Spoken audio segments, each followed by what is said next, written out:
नमस्कार दोस्तों, मैं ज्योति चंदानी।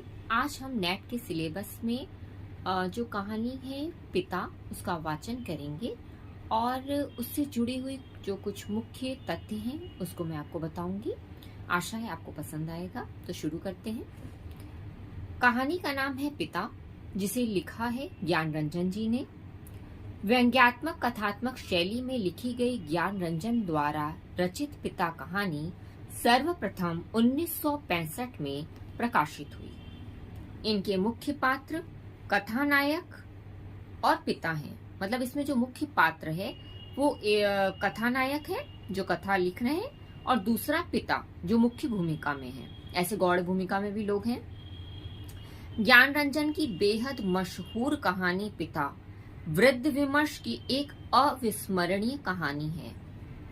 इस कहानी में पुरातन पीढ़ी के पात्र पिता और नई पीढ़ी के पात्रों, उनकी संतानों के बीच टकराहट, तनाव, द्वंद्व, और ये द्वंद्व, टकराहट और जो संघर्ष की स्थिति है वो क्यों है? वो इसलिए नहीं कि वो अपने पिता या वृद्ध से किसी प्रकार का कोई नकारात्मक व्यवहार कर रहे हैं, नहीं। उनके मन में वृद्धों को लेकर कोई गलत धारणाएं हैं, बल्कि इसलिए है कि वो नई पीढ़ी और पुरानी पीढ़ी के बीच का एक संघर्ष है, जहां नई पीढ़ी ये चाहती है कि हम अपनी पुरानी पीढ़ियों को भी प्रेम दें और वो उन सुविधाओं का उपभोग करें जो हम भी कर रहे हैं, और पुरानी पीढ़ी वो ये चाहती है कि जिन भौतिक सुखों का उपभोग करके नई पीढ़ी अपने आप को सुख में देख रही है वो वास्तविक सुख नहीं है, अपितु जब व्यक्ति अपने को कष्ट में देखता है, कष्ट में रहता है, बहुत सारी तकलीफों को जीवन में संघर्ष करते हुए उनसे आगे बढ़ता है, तो जो उनके अंदर दृढ़ शक्ति उत्पन्न होती है ना, वो नई पीढ़ी नहीं समझ पाती है। उसका कारण यह है कि उपभोग में रहने वाला व्यक्ति का जो शरीर रहता है, जो मानसिक संतुलन रहता है, वो उतना सुदृढ़ नहीं होता। इसीलिए जब छोटी मोटी आफतें हमारे जीवन में आती हैं नई पीढ़ी में, जो आजकल हो रही हैं, तो हम घबरा जाते हैं, हम उनका सामना नहीं कर पाते हैं। लेकिन जो बड़े बुजुर्ग हैं हमारे घर के, कितनी बड़ी बड़ी आफतों में भी हारते नहीं हैं, बल्कि उनका डट कर मुकाबला करते हैं। और उन वृद्धों से जिनके शरीर में दम नहीं है, शरीर उनका जर्जर हो चुका है, लेकिन उनका जो आत्मिक चिंतन है, जो उनकी आत्मिक शक्ति है, जो उनका साहस है, वो हमें एक ऐसी प्रेरणा देता है कि हम जो कुछ नहीं भी कर सकते वो भी हम कर पाते हैं। तो ऐसा क्यों होता है? क्योंकि उन्होंने अपने शरीर को वैसे शुरू से ही ढाला है। वो हमारी तरह ज्यादा सुख सुविधाओं में नहीं रहे कि कुछ थोड़ा सा हुआ और हम डर गए। हमें हर एक चीज के लिए सुविधा चाहिए। हमारा उठना, खाना, पीना, अब सब कुछ परिवर्तित हो गया है। हमने अपने को स्वयं एक मशीन के रूप में ढाल लिया है। अब हमारे पास खाना खाने के लिए भी उचित समय नहीं रहा है, बल्कि हम ये सोचते हैं कि हम खाना भी जल्दी निपटा लें, कैसे भी निपटा लें, 2 पैसे कैसे हम कमा लें। और ये जो सोच है ना, हमें पीछे की ओर ले जाती है। यही कुछ मुख्य बातों के साथ इन्होंने कहानी पिता लिखी ज्ञान रंजन जी ने, जो कि बहुत अच्छी कहानी है और वृद्ध विमर्श की एक अविस्मरणीय कहानी है। इस कहानी में पुरातन पीढ़ी के पात्र पिता और नई पीढ़ी के पात्रों, उसकी संतानों के बीच टकराहट, द्वंद्व की कर्तव्य मूर्ता और विद्रोह भाव को दर्शाया गया है। जैसा कि मैंने अभी बताया आपको, इस कहानी का उद्देश्य पुरातन पीढ़ी के प्रति नई पीढ़ी में परंपरागत संस्कारों और जीवन पद्धति के प्रति विद्रोह की भावना को उजागर करना है। मतलब जो परंपरा से जो चीजें चली आ रही हैं कि उपभोग से दूर रहना, समय का पालन करना, केवल खाना पीना और सोना ही नहीं, जो चीज हम 2 रुपए में कर सकते हैं उसके लिए लाखों फूकने की हमें कोई आवश्यकता नहीं है। ये हमारे जो परंपरागत मूल्य हैं, जो संस्कार हैं, जो हमें वास्तव में हमारी संस्कृति से परिचय कराते हैं, उन मूल्यों को लेकर जो पुरानी पीढ़ी चल रही है और जो नई पीढ़ी इसके एकदम विपरीत चल रही है, उनके बीच का जो संघर्ष है वही इस कहानी का मूल है। अब हम वाचन करते हैं ताकि ये कहानी और अधिक तरीके से आपको स्पष्ट हो सके।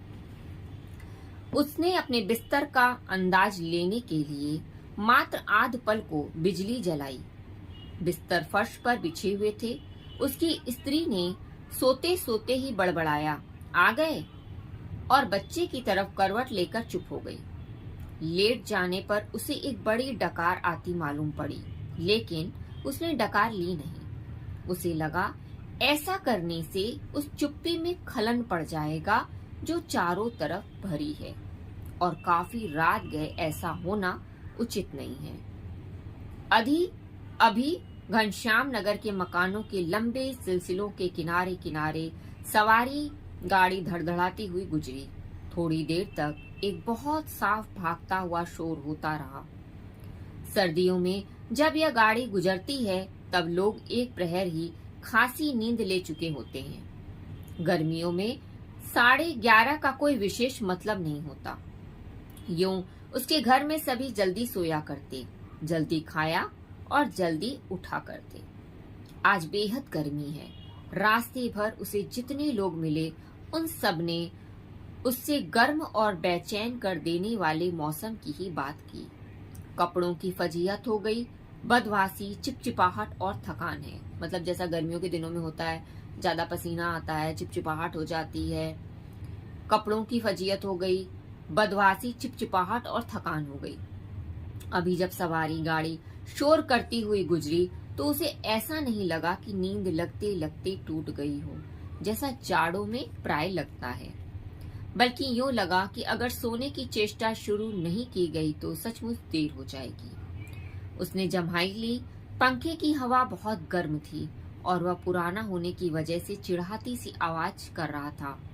उसको लगा दूसरे कमरों में भी लोग शायद उसी की तरह जम्हाइयां ले रहे होंगे, लेकिन दूसरे कमरों के पंखे पुराने नहीं हैं। उसने सोचना बंद करके अन्य कमरों की आहट लेनी चाहिए। उसे कोई बहुत मासूम सी ध्वनि भी 1-1.5 मिनट तक नहीं सुनाई दी, जो सन्नाटे में काफी तेज होकर आ सकती हो। तभी पिता की चारपाई बाहर चरमराई। वह किसी आहट से उठे होंगे। उन्होंने डांट कर उस बिल्ली का रोना चुप कराया जो शुरू हो गया था। बिल्ली थोड़ी देर चुप रहकर फिर रोने लगी। अब पिता ने डंडे को गच पर कई बार पटका और उस दिशा की तरफ खदेड़ने वाले ढंग से दौड़े जिधर से रोना आ रहा था, और हट हट चिल्लाया। जब वह घूम फिर कर लौट रहा था तो पिता अपना बिस्तर बाहर लगाकर बैठे थे। कनखी से उसने उन्हें अपनी गंजी से पीठ का पसीना रगड़ते हुए देखा और बसता हुआ वह घर के अंदर दाखिल हुआ। उसे लगा कि पिता को गर्मी की वजह से नींद नहीं आ रही है, लेकिन उसे इस स्थिति से रोष हुआ। सब लोग पिता से अंदर पंखे के नीचे सोने के लिए कहा करते हैं, पर वह जरा भी नहीं सुनते। हमें क्या, भोगे कष्ट, भोगे कष्ट, ऐसा उसके लड़के ने अपने पिता के बारे में हृदय से नहीं कहा, बल्कि उसे रोष आया। रोष क्यों आया? क्योंकि उसका पिता कष्ट से रह रहा था। सब सुख सुविधाएं होते हुए अन्य लोगों की सुख सुविधाएं में सोते हुए देखकर उसे ऐसा लगा कि पिता क्यों इतना कष्ट भोग रहे हैं। सब सुविधाएं तो हमारे यहाँ हैं, अन्य लोग पंखे पर बैठकर पंखे के नीचे सो रहे हैं और मेरे पिता गर्मी के दिनों में बाहर चारपाई लगाए पसीनों को पोंछते हुए सो रहे हैं। कुछ देर पड़े रहने के बाद वह उठा और उसने उत्सुकतावश खिड़की से झांका। सड़क की बत्ती छाती पर है। गर्मियों में यह बेहद अखर जाता है। पिता ने कई बार करवटें बदली, फिर शायद चैन की उम्मीद में पार्टी पर बैठ पंखा झलने लगे। पंखे की डंडी से पीठ का वह हिस्सा खुजलाते हैं जहां हाथ की उंगलियां दिक्कत से पहुंचती हैं। जैसा पुराने लोग जब सोते हैं ना चारपाई पे और पसीने के दिन रहते हैं तो वो ऐसे ही अपनी पीठें खुजलाते हैं। आकाश और दरख्तों की तरह देखते हैं। रिलीफ पाने की किसी बहुत हल्की उम्मीद से शिकायत उगलते हैं। अपने ही मन को ढांढस देते हैं। बड़ी भयंकर गर्मी है, एक पत्ता भी नहीं डोलता। उनका यह वाक्य जो नितांत व्यर्थ है, कभी कभी बीते क्षण में डूब गया। गर्मी बरकरार है और रहेगी, क्योंकि यह जाड़े बरसात का मौसम नहीं है। पिता उठकर घूमने लगते हैं। 1 या 2 बार घर का चक्कर चौकीदारों की तरह हाँ करते हुए लगाते हैं ताकि कोई सेंध वेंध न लग सके। लौटकर थके स्वर में हे ईश्वर कहते हुए उंगली से माथे का पसीना काटकर जमीन पर चुआने लगते हैं। बड़ा गजब है। कमरे की एक दीवार से टिक कर बैठ जाने पर वह काफी तनाव में सोचने लगा। अंदर कमरों में पंखों के नीचे घर के सभी लोग आराम से पसरे हैं। इस साल जो नया पेडस्टल खरीदा गया है वह आंगन में दादी अम्मा के लिए लगता है। बिजली का मीटर तेज चल रहा होगा, पैसे खर्च हो रहे हैं, लेकिन पिता की रात तो कष्टों में ही कट रही है। लेकिन गजब यह नहीं है, गजब तो पिता की जिद है। वह दूसरे का आग्रह अनुरोध माने तब ना। पता नहीं क्यों पिता जीवन की अनिवार्य सुविधाओं से भी चिढ़ते हैं। वह झल्लाने लगा। चौक से आते वक्त 4 आने की जगह 3 आने और 3 आने में तैयार होने पर 2 आने में चलने वाले रिक्शे के लिए पिता घंटे घंटे खड़े रहेंगे। ऐसा पुराने समय के लोग अभी भी करते हैं। उन्हें ये लगता है कि 2 रुपए 1 रुपए की भी कीमत है। अगर हम थोड़ा सा मेहनत करके 1-2 रुपया बचा सकें, क्योंकि उन्हें जीवन का अनुभव है, उन्होंने मेहनत की है, और वो ऐसी मेहनत नहीं जो थोड़ा सा करके बहुत पाया जा सके। ये एक ऐसी मेहनत है जो बहुत दिल दिमाग शरीर के साथ कठिन परिश्रम करती रहती है, और इस एक एक पैसे की कीमत समझती है कि अगर हमने 1 रुपया भी खर्च किया और कहाँ खर्च हमने किया, कल जो मेरा भविष्य किसी संकट में पड़ गया तो अगर 1 रुपया ये भी रहा तो वो उन दिनों की तकलीफों में भी हमें काम आएगा। चौक से आते वक्त 4 आने की जगह 3 आने और 3 आने में तैयार होने पर 2 आने में चलने वाले रिक्शे के लिए पिता घंटे घंटे खड़े रहेंगे। धीरे धीरे सबके लिए सुविधाएं जुटाते रहेंगे, लेकिन खुद उसमें नहीं या कम से कम शामिल होंगे। जैसा बड़े लोग करते हैं, सोचते हैं सब लोग घर के खुश रहें, भले ही हम कष्ट में क्यों न रहें। पहले लोग उनकी काफी चुरोरी किया करते थे। अब लोग हार गए हैं, जानने लगे हैं कि पिता के आगे किसी की कोई चलेगी नहीं। आज तक किसी ने पिता को वॉश बेसिन में मुंह हाथ धोते नहीं देखा। बाहर जाकर बगिया वाले नल पर ही कुल्ला दातुन करते हैं। दादा भाई ने अपनी पहली तनख्वाह से गुसलखाने में उत्साह के साथ एक खूबसूरत शावर लगवाया, लेकिन पिता को अरसे से अब सब आंगन में धोती को लंगोट की तरह बांधकर तेल चपड़े बदन पर बाल्टी बाल्टी पानी डालते देखते आ रहे हैं। खुले में स्नान करेंगे, जनेऊ से छाती और पीठ का मैल काटेंगे। शुरू में दादा भाई ने सोचा पिता उसके द्वारा लगाए गए शावर को देखकर बहुत खुश होंगे और उन्हें नई चीज का उत्साह होगा, लेकिन पिता ने जब कोई उत्साह प्रकट नहीं किया तो दादा भाई मन ही मन काफी निराश हो गए। 1-2 बार उन्होंने हिम्मत करके कहा भी, आप अंदर आराम से क्यों नहीं नहाते, तब भी पिता आसानी से उसे टाल गए। लड़कों द्वारा बाजार से लाई गई बिस्किट, महंगे फल पिता कुछ भी नहीं लेते।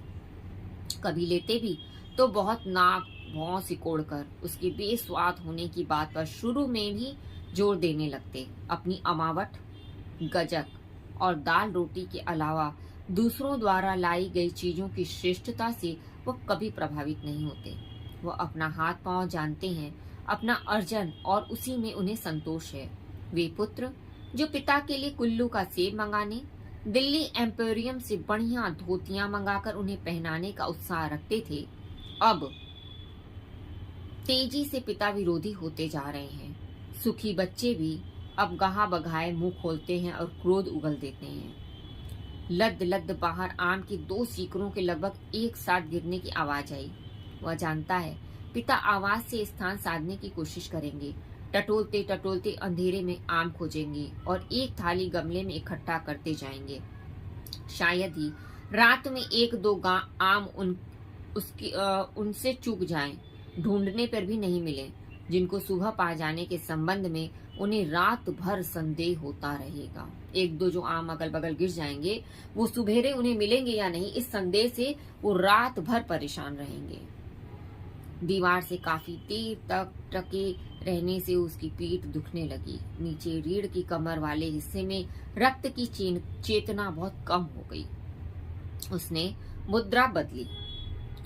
बाहर पिता ने फाटक खोलकर सड़क पर लड़ते चिचियाते कुत्तों को हड़काया। उसे यहाँ बहुत खींच हुई। कई बार कहा है मोहल्ले में हम लोगों का सम्मान है।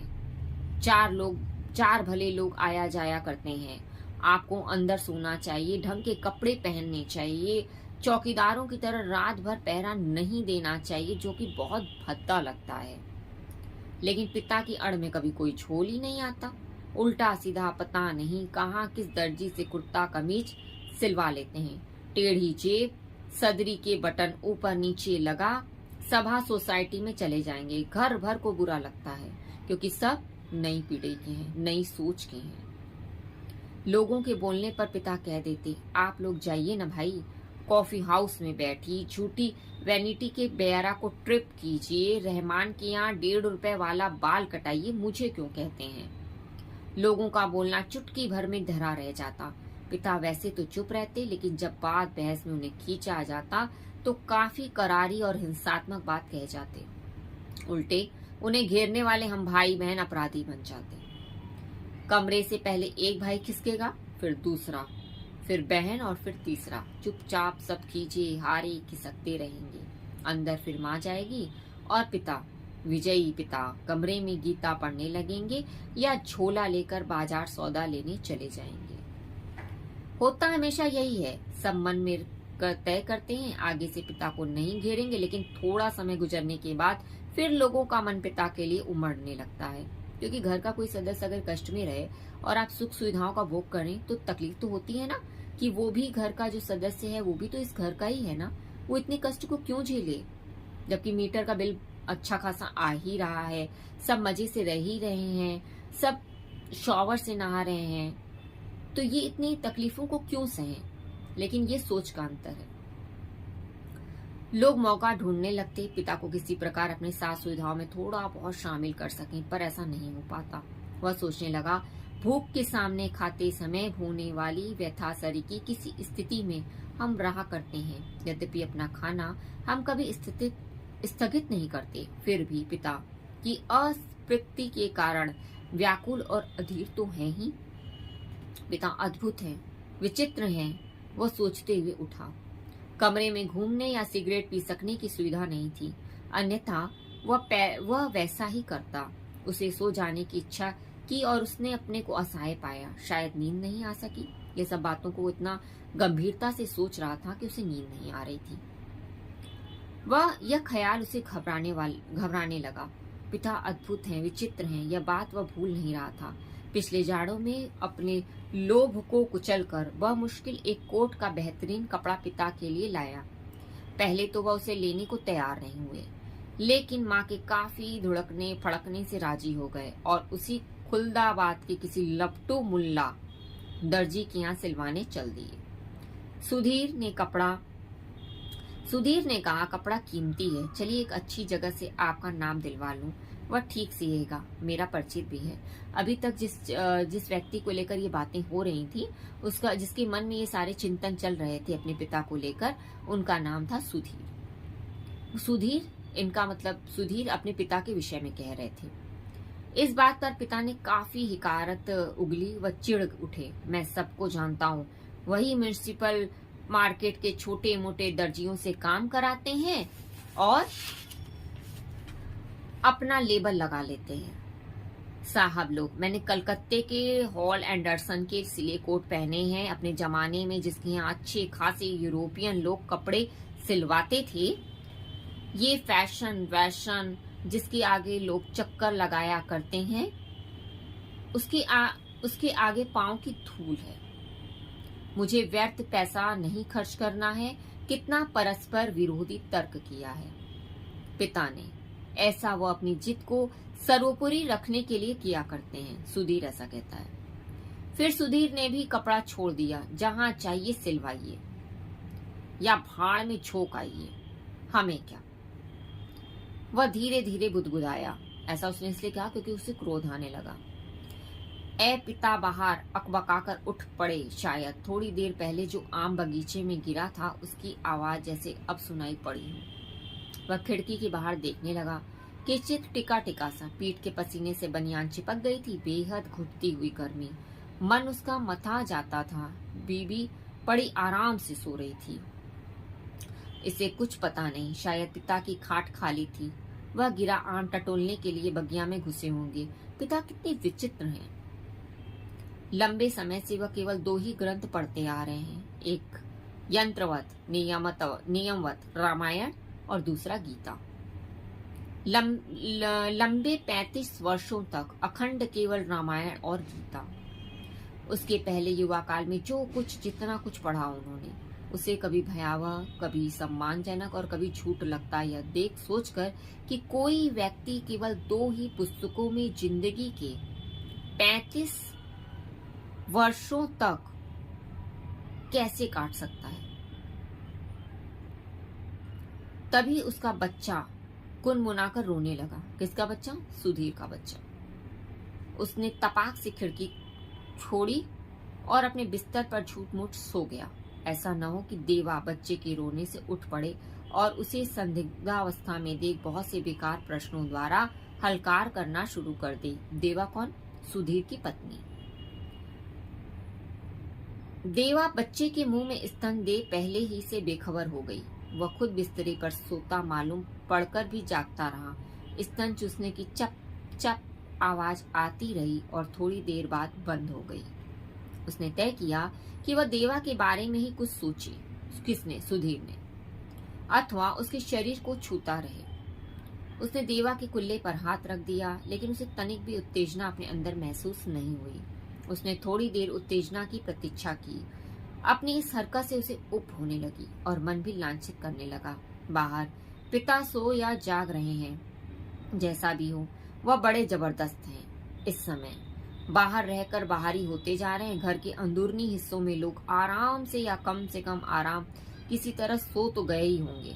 वह विषादग्रस्त हुआ और अनुभव करने लगा, हमारे समाज में बड़े बूढ़े लोग जैसी बहू बेटियों के निजी जीवन को स्वच्छंद रहने देने के लिए अपना अधिकांश समय बाहर ही व्यतीत करते हैं। क्या पिता ने भी वैसा ही करना शुरू तो नहीं कर दिया? उसे ऐसा लगा जो हमारे समाज में होता है कि बड़े बुजुर्ग घर की बहू बेटियों को स्वच्छंद रहने के लिए, कई बार ऐसा देखा गया कि वो लोग बहुत ज्यादा समय बाहर ही रहते हैं ताकि इन्हें किसी भी प्रकार की कोई छेप ना हो, कोई संकोच ना हो। ऐसा ये बड़े बुजुर्ग सोचते हैं। तो सुधीर को ऐसा लगा कहीं पिता भी तो ऐसा नहीं सोचने लगे। उसे पिता के बूढ़ेपन का ख्याल आने पर सिहरन हुई। फिर उसने दृढ़ता से सोचा, पिता भी बूढ़े नहीं हुए हैं, उन्हें प्रतिक्षण हमारे साथ साथ जीवित रहना चाहिए। भरसक पुरानी जीवन व्यवस्था कितनी कठोर थी। उसके मस्तिष्क में खिंचा सा आ गया, विश्वास सर्वोपरि था। उसे आंखों में हल्का जल लगने लगा। अगर कोई शीत युद्ध न होता पिता और पुत्रों के बीच, तो वह उन्हें जबरन पंखे के नीचे लाकर सुला देता। लेकिन उसे लगा उसका युवापन एक प्रतिष्ठा की जिद कहीं चुराए बैठा है। वह इस प्रतिष्ठा के आगे बहुत मजबूर, कभी कमजोर हो जाता है। उसे भुगत भी रहा है। दरअसल उसका जी अक्सर चिल्ला उठने को हुआ है, पिता तुम हमारा निषेध करते हो, तुम ढोंगी हो, अहंकारी व्रज अहंकारी हो। लेकिन वह कभी चिल्लाया नहीं। उसका चिल्ला सकना मुमकिन भी नहीं था। वह अनुभव करता था उसके सामने जिंदगी पड़ी है और पिता पर इस समय चिल्लाने में उसका नुकसान हो सकता है। उसको लगा पिता लगातार विजयी हैं, कठोर हैं, तो क्या उन्होंने पुत्रों के सामने अपने को कभी पसारा नहीं? लगता है दीवारों पर भी पसीना चुचुहा आया है। खुद को छुरा भोग देने या दीवार पर सिर पटकने या सोती बीबी के साथ पाश्विक हो जाने का ढोंग सोचने के बाद भी गर्मी की बेचैनी नहीं कटी। उसने ईश्वर को बुदबुदाना चाहा, लेकिन वैसा भी नहीं किया। मौसम की गर्मी से कहीं अधिक प्रबल पिता है। उसके सामने एक घटना मजबूती से टंग गई। उसने घटना को मन में दोहराया। वायुसेना में नौकरी करने वाला उसका कप्तान भाई बहन के यूनिवर्सिटी के खर्च के लिए 2 वर्ष तक 50 रुपए महीना भेजता था। पिता ने उसके हाथों में उसके नाम की 1200 रुपए वाली एक पासबुक थमा दी। जब कप्तान भाई होली के अवकाश में घर आते हैं तो पिता ने उसके हाथों में एक 1200 रुपए चेक वाली पासबुक थमा दी। सबको यह बड़ा आकस्मिक लगा। कप्तान भाई को हैरत हुई और हल्की खुशी भी। कि एकाएक काफी रुपए मिल गए, लेकिन इस बात से उन्हें दुख और पराजय का भान भी हुआ। उसने अपने को छोटा महसूस किया। 2 वर्ष तक बहन के लिए उसने जो थोड़ा बहुत किया वह सब एक पल में घटकर नगण्य हो गया, क्योंकि पिता ने उन सारे पैसों को उन्हें दे दिया। फिर भी वह अनुभव कर रहा था, कप्तान भाई ज्यादा सोचते नहीं, खिलाड़ी तबीयत के यह हैं, यान की तरह चुटकी भर धरती छोड़ देते हैं, कितने मस्त हैं कप्तान भाई। उसे लगा पिता एक बुलंद भीमकाय दरवाजे की तरह खड़े हैं, जिससे टकरा टकरा कर हम सब निहायत पिद्दी और दयनीय होते जा रहे हैं। मतलब कि पिता इतने दृढ़ हैं कि उनके सामने हमारी जिद भी टिक नहीं रही है। हम कुछ भी कह रहे हैं लेकिन हम ही हार जा रहे हैं। अंततः हमारे पिता ही विजयी हो रहे हैं, उनकी सोच, उनके विचार ही जीत रहे हैं।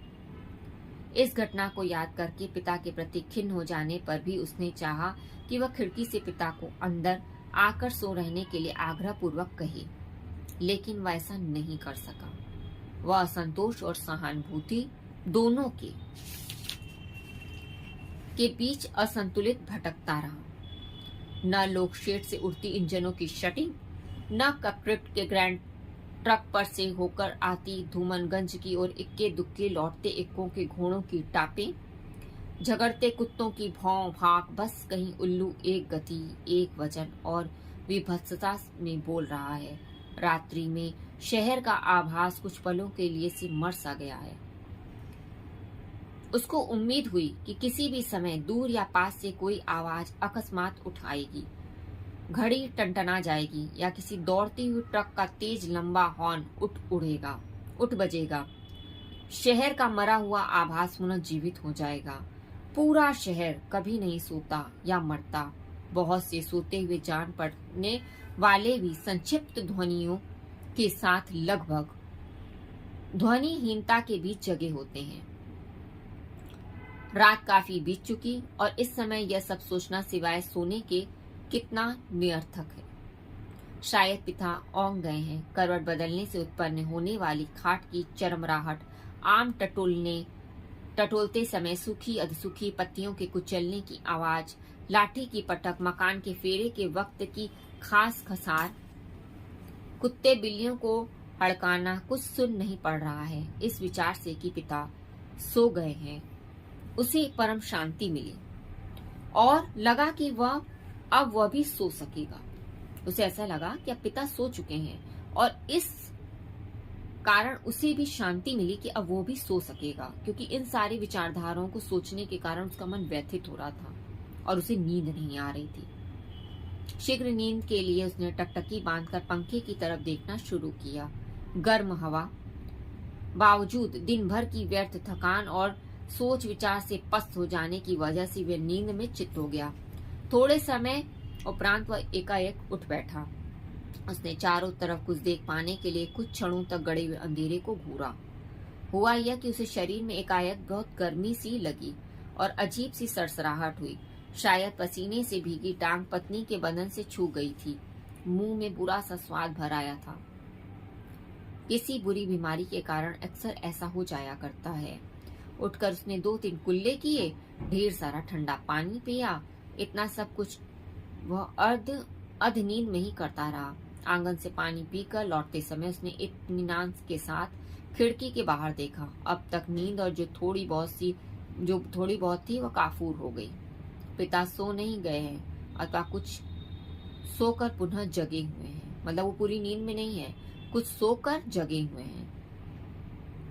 पता नहीं अभी भी उन्होंने हे राम तू ही सहारा है कहकर जमाई ली है। ऐसा उसने कोई दबकर नहीं किया। रात के लिहाज से काफी शोर उठाते कहा है। शायद उन्हें इत्मीनान है कि घर के सभी लोग निश्चिंत रूप से सो रहे हैं। पिता ने अपना बिस्तर गोल मोड़कर खाट के एक सिरे पर कर लिया और वहीं सुराही से प्याले में पानी लेकर अपनी खटिया की बांध तर कर रहे हैं। सुराही से खाट तक और खाट से सुराही तक बार बार आते जाते हैं। बहुत बार ऐसा करने पर खाट का बांध तर हुआ है। इसके बाद उन्होंने पानी पिया और पुनः एक बड़ी आवाजदार जम्हाई के साथ लिपटे हुए बिस्तर का सिरहाना बना निखरी खटिया पर लेट गए। तड़का होने में पता नहीं कितनी देर थी। थोड़ी देर बाद पंखा जमीन पर गिराकर उसका दाईं हाथ खटिया को पाटी से छूने लगा। चारों तरफ धूमिल चांदनी फैलने लगी। सुबह जो दूर है के भ्रम में पश्चिम से पूर्व की ओर कौवे काव काव करते उड़े। वह खिड़की से हटकर बिस्तर पर आया। अंदर हवा वैसी ही थी, लू की तरह गर्म। दूसरे कमरे स्तब्ध हैं। पता नहीं बाहर भी उमस और बेचैनी होगी। वह जागते हुए सोचने लगा, अब पिता निश्चित रूप से सो गए हैं शायद। ये कहानी थी ज्ञानंचन जी द्वारा लिखित पिता, जो कि बहुत ही मर्मस्पर्शी कहानी है और मुझे लगता है कि ये एक नई पीढ़ी के लिए एक सबक है, एक सीख है। जब हम अपने बुजुर्गों को जो घर में रहते हैं वो किस तरह से कष्टों को सह रहे हैं और किस तरह से वो सुविधाओं का त्याग करते हुए कुछ थोड़ा संग्रह करने की चाहत रखते हैं, ऐसी सोच वो इसलिए रखते हैं ताकि हमारे ऊपर आने वाली जो मुसीबतें हैं जिनका हमें कुछ भी पता नहीं है, कब किसके जीवन में क्या कुछ हो जाए, ये ऐसी सोच रखते हुए वो कुछ संग्रह करने की कोशिश करते हैं। अपने वो कष्ट में रहते हैं और सोचते हैं कि घर के सारे सदस्य जो भी हैं वो सुखपूर्वक रहें। ऐसे में हमें उनसे सीख लेनी चाहिए कि हमें अपने खाली शरीर को ही पुष्ट नहीं करना है कि हम बहुत मोटे हो गए तो बहुत ज्यादा हमारी सोच, हमारा जो पावर है बहुत ज्यादा बलिष्ठ हो गया है, बल्कि हमें मानसिक रूप